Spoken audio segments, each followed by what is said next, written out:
Bharat Hasina card খেলছে, বন্ধুত্ব চাইছে, এমন মনোভাব মানবে না বাংলাদেশ। দিল্লির বিরুদ্ধে দ্বিচারিতার অভিযোগ। আমরা আপনাদের সাথে সম্পর্ক রাখবো, তার মানে এই না আপনারা হাসিনা কার্ড খেলবেন আর বাংলাদেশের সাথে বন্ধুত্বপূর্ণ সম্পর্ক চাইবেন। দুটো বিপরীতমুখী। দিল্লিতে পলাতক ফ্যাসিস্ট বক্তব্য রাখবে, একটা কঠিন, আমি মনে করি একটা চক্রান্তের বেড়াজাল বোনা হচ্ছে। রোম বিমানবন্দরে মানবেতর সময় পার করছেন বিমান বাংলাদেশের 260 যাত্রী। আজকের মধ্যে ফেরানোর আশ্বাস মন্ত্রীর। কানাডার টরন্টোর আবাসন সংকট কাটাতে বড় বিনিয়োগের ঘোষণা। সাশ্রয়ী ভাড়ায় স্বস্তির আশা অভিবাসী বাংলাদেশিদের। স্বাগত প্রবাসী সংবাদে, সঙ্গে আছি শাহরিয়ার অঙ্কুর। দেখছিলেন বিআরবি কেবল সংবাদ শিরোনাম। ভারত একদিকে হাসিনা কার্ড খেলবে, আরেকদিকে বাংলাদেশের বন্ধুত্ব চাইবে, তা হতে পারে না, এমন মন্তব্য করেছেন স্বরাষ্ট্রমন্ত্রী সালাউদ্দিন আহমদ। এদিকে প্রধানমন্ত্রীর উপদেষ্টা রুহুল কবির রিজভী বলেছেন, ভারতে শেখ হাসিনাকে বক্তব্য দিতে দেয়া বন্ধুত্বের সম্পর্কের পরিপন্থী। শনিবার সকালে ঢাকা বিশ্ববিদ্যালয়ে জুলাই অভ্যুত্থানের 2 বছর পূর্তির আলোচনা সভায় এসব কথা বলেন তারা।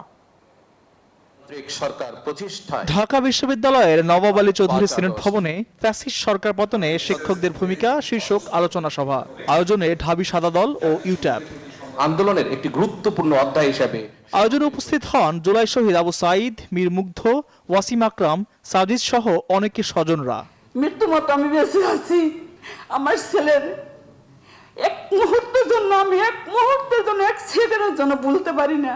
মানুষের যে সামাজিক, রাজনৈতিক এবং অর্থনৈতিক অধিকার আছে, সরকার যেন এগুলো নিশ্চিত করে। বিচার কার কাছে যাবে? এখন বিচার চাওয়ার এখন সুযোগও নাই। এই সরকার আসছে কয়দিন হয়েছে, এই সরকারকে সুযোগ দিতে হবে, আমাদেরকে সহযোগিতা করতে হবে। দেশকে বদলাতে হলে সবার আগে নিজেকে বদলাতে হবে। আয়োজনে উঠে আসে ফ্যাসিবাদ বিরোধী দীর্ঘ লড়াইয়ের কথা। আজ আমাদের মাঝে উপস্থিত আছেন সেই সব শহীদ জননী ও শহীদ পরিবারের সদস্যবৃন্দ, যাদের সন্তানদের বুকের তাজা রক্তের বিনিময়ে 24 জুলাইয়ের আমরা অর্জন করেছি আমাদের নতুন বিজয়ের ইতিহাস। ঘৃণার বহিঃপ্রকাশ ঘটেছে শেখ হাসিনার ক্ষেত্রে। ঘৃণার কারণে তিনি 75 বছর পুরনো দলটির নেতা সমস্ত আশেকার মুরিদানদের ফেলে রেখে পালিয়ে গেছেন। অনুষ্ঠানে উঠে আসে প্রতিবেশী দেশ ভারতের সাম্প্রতিক আচরণের কড়া সমালোচনা। সাম্প্রতিক দিল্লিতে একটি আন্তর্জাতিক সংগঠন সেখানে একটি প্রোগ্রাম করছেন, সেখানে পলাতক ফ্যাসিস্ট বক্তব্য রাখবে। আমরা প্রতিবাদ করেছি, সরকারও প্রতিবাদ করেছে, কিন্তু তারা বললেন যে এটা সরকারের কিছু করার নাই, এটা একটি আলাদা প্রতিষ্ঠান। একটা কঠিন, আমি মনে করি একটা চক্রান্তের বেড়াজাল বোনা হচ্ছে। আশা করি ভারতীয় কর্তৃপক্ষ, ভারত সরকার বিষয়টি বুঝবেন। আমরা কখনো আওয়ামী লীগ হতে পারবো না। আমরা বাংলাদেশের স্বার্থকে সমুন্নত রেখে on the basis of mutual dignity and respect and on the basis of the sovereign equality আমরা আপনাদের সাথে সম্পর্ক রাখবো। তার মানে এই না আপনারা হাসিনা কার্ড খেলবেন আর বাংলাদেশের সাথে বন্ধুত্বপূর্ণ সম্পর্ক চাইবেন। দুটো বিপরীতমুখী। বক্তারা বলেন, 24-এর গণ অভ্যুত্থান কোনো বিচ্ছিন্ন আন্দোলন নয়, এর নেপথ্যে ছিল দীর্ঘ বঞ্চনা আর ত্যাগের এক বিশাল অধ্যায়। এই গণ অভ্যুত্থানে আল মোহাইমিনুল খান, নিউজ 24, ঢাকা। ইতালির রোমে বিমানবন্দরে আটকে আছেন বিমান বাংলাদেশ এয়ারলাইন্সের 260 জন যাত্রী। টরন্টো রোম ঢাকা রুটের ফ্লাইটের যাত্রীদের মধ্যে 170 জনই বাংলাদেশি পাসপোর্টধারী। প্রায় 2 দিন ধরে আটকে পড়া যাত্রীরা বিমানবন্দরের মেঝেতে মানবেতর সময় পার করছেন। অনেকে অসুস্থ হয়ে পড়ছেন, খাবার সংকটও দেখা দিয়েছে। বিমান বাংলাদেশ এয়ারলাইন্স জানিয়েছে, যান্ত্রিক ত্রুটির কারণে BG306 ফ্লাইটটি বিকল হয়ে পড়ে। এ বিষয়ে বেসামরিক বিমান পরিবহন ও পর্যটন মন্ত্রী আশ্বস্ত করেছেন, বিমানটি মেরামত শেষে আজকের মধ্যে ঢাকায় পৌঁছাবেন যাত্রীরা। কেউ চেয়ারে, কেউ বা বিমানবন্দরের মেঝেতে মানবতর সময় পার করছেন বিমান বাংলাদেশ এয়ারলাইন্সের 260 যাত্রী। এর মধ্যে 170 জনই বাংলাদেশি পাসপোর্টধারী। এভাবে প্রায় 2 দিন পার করেছেন যাত্রীরা। দেখা দিয়েছে খাবার সংকট, লাগেজে ঔষধ থাকায় অসুস্থ হয়ে পড়ছেন কেউ কেউ। যাত্রীদের জানানো হয় বিমানের শীতাতপ ব্যবস্থা বিকল হয়ে পড়েছে। অনেক বাচ্চারা আছে যারা কিনা অলরেডি অসুস্থ হয়ে গেছে, বয়স্ক লোক অসুস্থ গেছে। এখানে যে কথা চলতেছে কিছু এয়ারপোর্ট অথরিটির সাথে, বাট তারা এখানে অসহায়, তারা বলছে আমাদের কিছুই করার নাই। এখন ওনারা বলতেছে যে আপনারা হচ্ছেন ইউ কান্ট্রির বাইরে, তাই আপনারা এই সুবিধা পাবেন না। আমাদের এই যে মানবতার জীবনযাপন করছে এখানে আমরা তো অভ্যস্তের মতো রয়ে গেছে। আমাদের নাই কোনো থাকার জায়গা, বসার জায়গা, শোয়ার জায়গা। বাংলাদেশ সময় শুক্রবার সকাল 7টায় যান্ত্রিক ত্রুটির খবর পাওয়া যায়। এই ঘটনায় দুঃখ প্রকাশ করে বেসরকারি বিমান ও পর্যটন মন্ত্রী বলেন, রবিবারের মধ্যে বিমান মেরামত করে যাত্রীদের নিয়ে আসা হবে। যে বিমানটিতে আমাদের যন্ত্রাংশ এবং ইঞ্জিনিয়ার তারা টেক অফ করেছে আজকে 1:35-এ, তারা ইনশাল্লাহ আজকে 11টার সময় ল্যান্ড করবে। আমাদের কাজই হলো প্যাসেঞ্জারের সুবিধা দেওয়া। যাক, সাময়িক তাদের অসুবিধা হয়েছে, এটা আমরা স্বীকার করছি, কিন্তু এখন আশা করি আপাতত অসুবিধা নেই, কালকের মধ্যে ইনশাল্লাহ চলে আসবে। বিমান বাংলাদেশ কর্তৃপক্ষ জানায়, প্রকৌশলী দল খুচরা যন্ত্রাংশ নিয়ে রোমের উদ্দেশ্যে ঢাকা থেকে রাতে যাত্রা করেছে। রবিবার সকাল 9টায় রোমে পৌঁছাবে দলটি। মেরামত করতে 3 ঘন্টা সময় লাগতে পারে। আরিফুল ইসলাম, নিউজ 24, ঢাকা।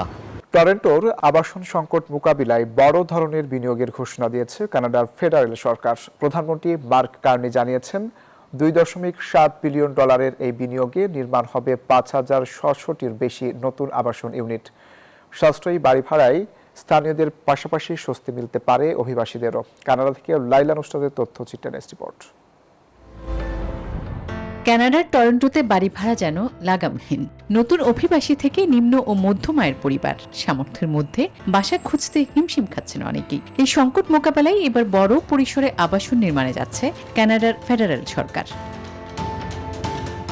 18টি প্রকল্পে নির্মাণ হবে 5,600টির বেশি আবাসন ইউনিট। এর মধ্যে প্রায় 2,000 ইউনিট হবে সাশ্রয়ী ও অতি সাশ্রয়ী। পাশাপাশি তৈরি হবে 1,885টি ভাড়ার ইউনিট, যার 740টি দেয়া হবে সাশ্রয়ী ভাড়ায়। $2.7 বিলিয়ন এই বিনিয়োগে দ্রুত বাড়ি নির্মাণের পাশাপাশি বাড়ানো হবে সাশ্রয়ী আবাসনের সুযোগ। চলতি বছরের শেষ নাগাদ 4,500টির বেশি ইউনিটের নির্মাণ শুরুর লক্ষ্য সরকারের। 2031 সালের মধ্যে প্রকল্পগুলোর বড় অংশ শেষ করার পরিকল্পনা রয়েছে। কানাডা সরকারের প্রত্যাশা, নতুন আবাসন নির্মাণে টরন্টোর ভাড়ার চাপ কিছুটা কমবে এবং নিম্ন ও মধ্যম আয়ের পরিবারগুলো পাবে স্বস্তি। এর সুফল পেতে পারেন বাংলাদেশি অভিবাসীরাও। বিশেষ করে নতুন অভিবাসীদের আবাসন ব্যয়ের চাপ কমাতে সাশ্রয়ী ভাড়ার ইউনিটগুলো রাখতে পারে গুরুত্বপূর্ণ ভূমিকা। Desk report, news 24। কুয়েতে বাংলাদেশ দূতাবাসে পালিত হয়েছে জুলাই গণঅভ্যুত্থান দিবস। রাষ্ট্রদূত মেজর জেনারেল সৈয়দ তারিক হোসেনের সভাপতিত্বে এতে জুলাই শহীদদের প্রতি শ্রদ্ধা জানান বক্তারা। স্মরণ করেন আবু সাইদ, ওয়াসিম আকরাম, মুগ্ধসহ সব শহীদদের আত্মত্যাগ। শহীদ ও আহতদের আত্মত্যাগের চেতনায় বৈষম্যহীন, মানবিক ও গণতান্ত্রিক বাংলাদেশ গড়তে প্রবাসীদের ভূমিকা রাখার আহ্বান জানান রাষ্ট্রদূত। পরে 24-এর গণঅভ্যুত্থান নিয়ে নির্মিত ভিডিও চিত্র প্রদর্শন করা হয়।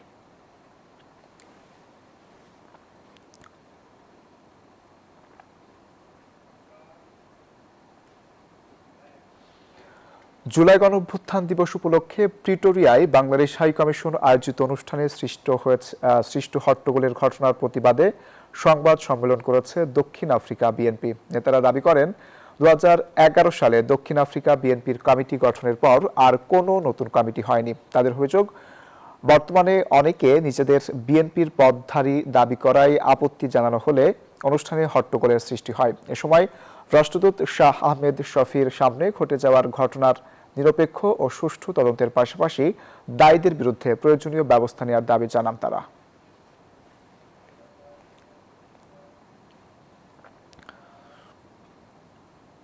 সরকার প্রধানের দায়িত্ব নেওয়ার পর প্রথমবার বন্দরনগরী চট্টগ্রাম সফরে যাচ্ছেন প্রধানমন্ত্রী তারেক রহমান। বন্যায় ক্ষতিগ্রস্তদের সহায়তা দেওয়ার পাশাপাশি অংশ নেবেন নানা কর্মসূচিতে। চট্টগ্রামের আগে কক্সবাজারে যাবেন তিনি। পরিদর্শন করবেন মাতারবাড়ি গভীর সমুদ্র বন্দর, কয়লা বিদ্যুৎ প্রকল্প ও মিডার কার্যক্রম।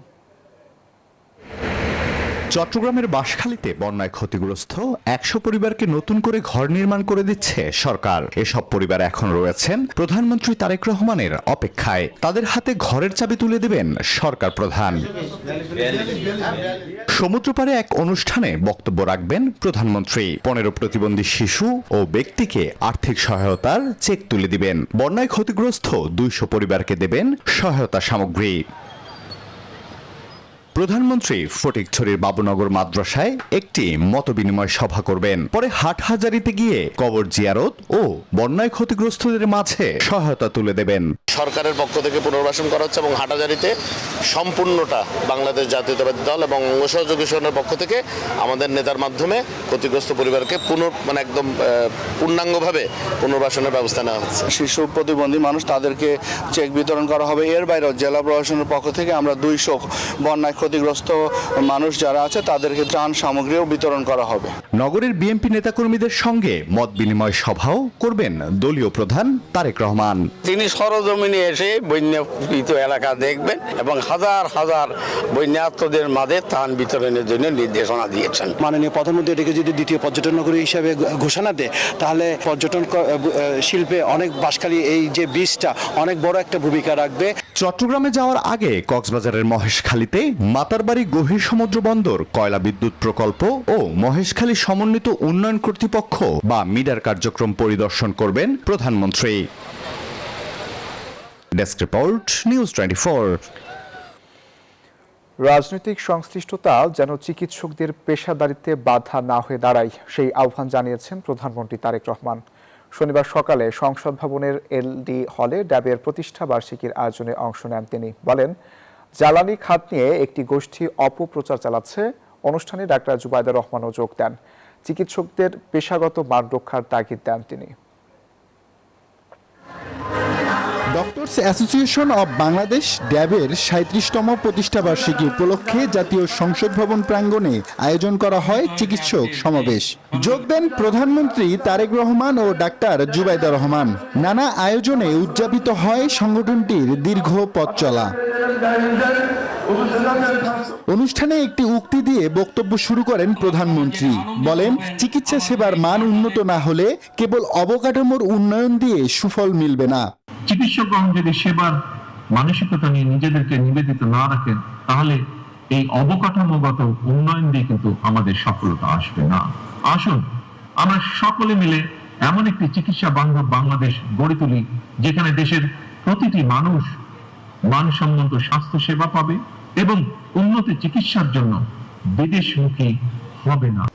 সরকার প্রধান বলেন, একটি গোষ্ঠী জ্বালানি খাত নিয়ে অপপ্রচার চালাচ্ছে। আমরা এর মধ্যে কাজ শুরু করেছি।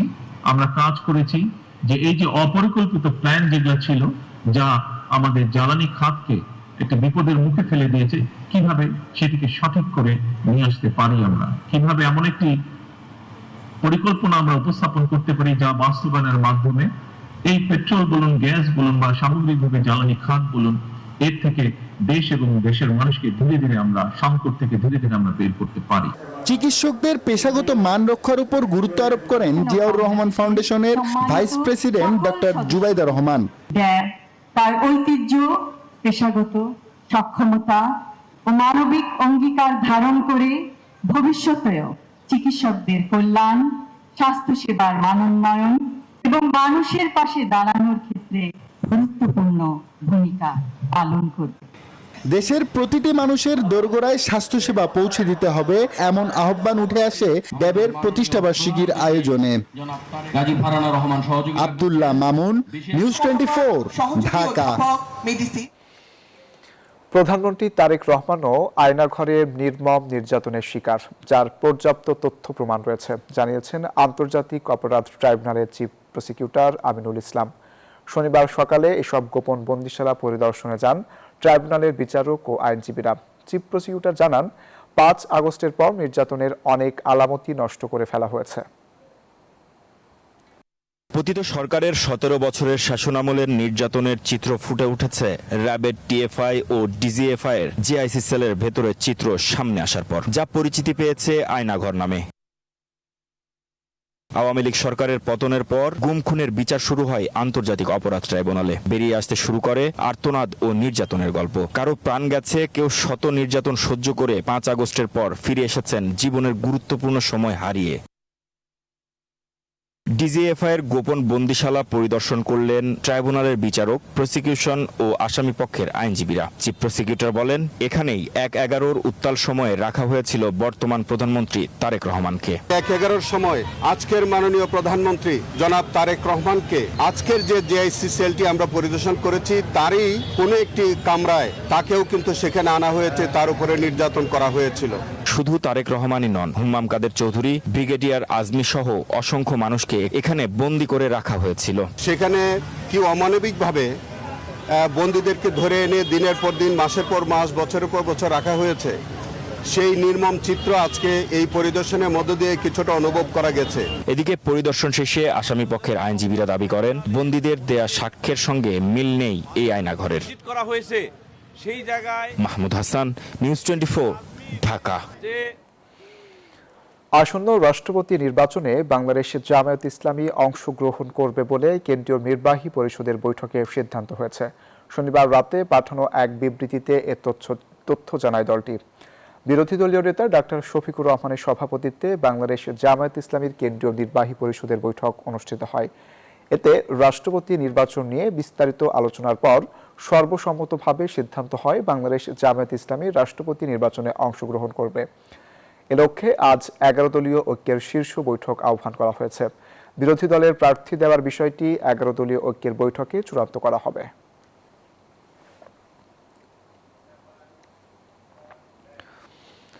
জুলাইয়ের ইতিহাস যেন দলীয়করণ হয়ে না যায় আহ্বান জানিয়েছেন বিরোধী দলীয় চিফ হুইপ ও এনসিপির আহ্বায়ক নাহিদ ইসলাম। শনিবার সকালে জুলাই স্মৃতি জাদুঘর পরিদর্শন করেন তিনি। প্রশ্ন তোলেন জাদুঘরে উপস্থাপন করা ইতিহাস নিয়ে। বলেন, আন্দোলনের গুরুত্বপূর্ণ অনেক কিছুই ঠাঁই পায়নি জাদুঘরে। জুলাই আন্দোলনের অন্যতম এক আইকনিক ছবি, সেই ছবির আদলে ভাস্কর্য, সামনে যেন এক জলজলে ইতিহাস। সবার জন্য খোলা জুলাই স্মৃতি জাদুঘর, কেউ অথৈ স্মৃতিতে ডুবন্ত, কেউ থমকে দাঁড়াচ্ছেন। দ্বিতীয় তলার একটি কক্ষে জুলাই শহীদ নারী ও শিশুদের বীরত্ব গাথা, আন্দোলন দেখতে গিয়ে নিহত, বাবার কোলেই গুলিতে শিশুর প্রাণহানি, এক একটি অসমাপ্ত জীবনের গল্প। আরও কত শত নাম আর তাদের ব্যবহৃত অনেক কিছু স্মৃতি, সবই রক্তাক্ত জুলাইয়ের দলিল। শুধু আন্দোলন নয়, জুলাই এক অসংখ্য পরিবারের কাছে হারানোর ইতিহাস। জুলাই আন্দোলনের শহীদদের ব্যবহৃত স্মৃতি, যেমন ঘড়ি, আইডি কার্ড, পোশাক, এগুলো দেখে অনেক খারাপ লেগেছে। তাদের আত্মত্যাগ যাতে মিলে না যায়, এটাই চাই। যারা শহীদ হয়েছে তাদেরকে আমরা বলবো না। আমরা সন্তানদেরকেই পাঠাইছি মূলত, যে তোমরা যাও, এভাবে চলতে পারে না, আমাদের বাচ্চাদেরকে মারতেছে, তোমরাও যাও। ঢাকা কলেজকে আমাদেরকে গেট থেকে বের করে তখন পুরো ঢেউয়ের মতো মেয়েরা বের হয়ে যায়। তো নারীরা যদি না থাকতো, শুধু ছেলেদের দিয়ে এটা সম্ভব হতো না। দেশে যদি আবারও ক্রান্তিকাল আসে, তাহলে নারীরাই রাজপথে নামবে, নারীরাই দেশের জন্য লড়বে। জাদুঘর পরিদর্শনে এলেন এনসিপি নেতারা, ঘুরে দেখলেন, জানালেন কিছু অভিযোগও। সীমান্তে আমাদের যে সকল ভাই বোনেরা হত্যাকাণ্ডের শিকার হয়েছে বিএসএফ ভারতীয় বাহিনী দ্বারা, প্রায় তাদের একটা তালিকা ছিল, ফেলানির একটা ভাস্কর্য ছিল, সেই জিনিসগুলো সরিয়ে ফেলা হয়েছে। এখানে যাতে কোনো ধরনের দলীয় ইতিহাস পরিণত না হয়, এটা একটা প্রকৃত ইতিহাস চর্চার জায়গা এবং একটা জাতীয় ইতিহাসের কেন্দ্রে যাতে আমরা এটাকে রাখতে পারি। বাংলাদেশে ফ্যাসিবাদে ভারতও জড়িত ছিল বলেন সংসদের বিরোধী দলীয় চিফ হুইপ। বিগত 16 বছরে যে ভারতীয় আগ্রাসন এদেশে ছিল, এই মোদী বিরোধী আন্দোলন, এই বিষয়গুলোকে আসলে মানে সরিয়ে দেওয়া হয়েছে। হয়তো সরিয়ে দিয়ে মনে করতেছে এই সরকার ভারতের সাথে সম্পর্ক তারা ভালো রাখতে পারবে, কিন্তু ভারতের সাথে তো আমাদের সম্পর্ক ভালো বা মন্দের বিষয় না, সম্পর্কটা হওয়া উচিত মর্যাদাপূর্ণ। জুলাই স্মৃতি জাদুঘরে নিরাপত্তা বাড়ানোর তাগিদ দেন নাহিদ ইসলাম, দাবি জানান প্রয়োজনীয় লোকবল নিয়োগের। রাশেদ জায়খান, নিউজ 24, ঢাকা। এবার আন্তর্জাতিক সংবাদ। ভারতের ঝাড়খণ্ডে জেপিএসসি পরীক্ষার প্রশ্নপত্র ফাঁসের অভিযোগে আন্দোলন অব্যাহত রেখেছেন চাকরি প্রার্থীরা। দ্বিতীয় দফা বৈঠকে সরকার দ্রুত সমাধানের আশ্বাস দিলেও অনশন ও আন্দোলন চালিয়ে যাওয়ার ঘোষণা দিয়েছেন তারা। বিতর্কিত 14তম জেপিএসসি পরীক্ষা বাতিল সহ বিভিন্ন দাবি তাদের। ঝাড়খণ্ডের রাঁচির জয়পাল সিং মুন্ডা স্টেডিয়ামে 2 সপ্তাহ ধরে চলছে চাকরি প্রার্থীদের অনশন কর্মসূচি। দীর্ঘদিনের এই অনশনে অসুস্থ হয়ে পড়েছেন ছাত্রনেতা রাহুল ক্রান্তি। শারীরিক অবস্থার অবনতি হলে তাকে দ্রুত রাঁচি সদর হাসপাতালে ভর্তি করা হয়। এর মধ্যেই আন্দোলনরত শিক্ষার্থীদের একটি প্রতিনিধি দল রাজ্য সরকারের প্রতিনিধিদের সঙ্গে বৈঠক করেছে। বৈঠক শেষে রাজ্যের মন্ত্রী দীপিকা পান্ডে সিং জানান, পরীক্ষার্থীরা নিয়োগ প্রক্রিয়ায় বিভিন্ন অসঙ্গতি ও অনিয়মের অভিযোগ বিস্তারিতভাবে তুলে ধরেছেন। সরকার বিষয়টি গুরুত্বের সঙ্গে বিবেচনা করছে বলেও জানান তিনি। পরীক্ষার্থীরা লিখিতভাবে অভিযোগ জমা দেবে, সেটা মুখ্যমন্ত্রীর কাছে পাঠানো হবে। আশা করি ফলাফল আসবে। তবে এই আশ্বাসে সন্তুষ্ট নয় আন্দোলনকারীরা। ছাত্র প্রতিনিধিদের ভাষ্য, দাবি পূরণ না হওয়া পর্যন্ত আন্দোলন ও অনশন কর্মসূচি অব্যাহত থাকবে। তাদের প্রধান দাবি, প্রশ্নপত্র ফাঁসের অভিযোগে বিতর্কিত 14তম জেপিএসসি পরীক্ষা বাতিল করতে হবে। এর আগে প্রথম দফার আলোচনায় কোনো সমাধান না হওয়ায় নতুন করে এই বৈঠকের আয়োজন করা হয়। এদিকে ছাত্রনেতা দেবেন্দ্রনাথ মহতো সহ কয়েকজন আন্দোলনকারী এখনো অনশন চালিয়ে যাচ্ছেন। শিক্ষার্থীরা সতর্ক করেছেন, আগামী রোববারের মধ্যে দাবি মানা না হলে 10 আগস্ট পরিকল্পিত বিধানসভা মিছিল কর্মসূচি বাস্তবায়ন করা হবে। চন্দ্রানী চন্দ্রা, নিউজ 24। আর এই ছিল প্রবাসের সংবাদে। আরও সংবাদ ও বিশ্লেষণ জানতে ভিজিট করুন news24bd.tv। ধন্যবাদ।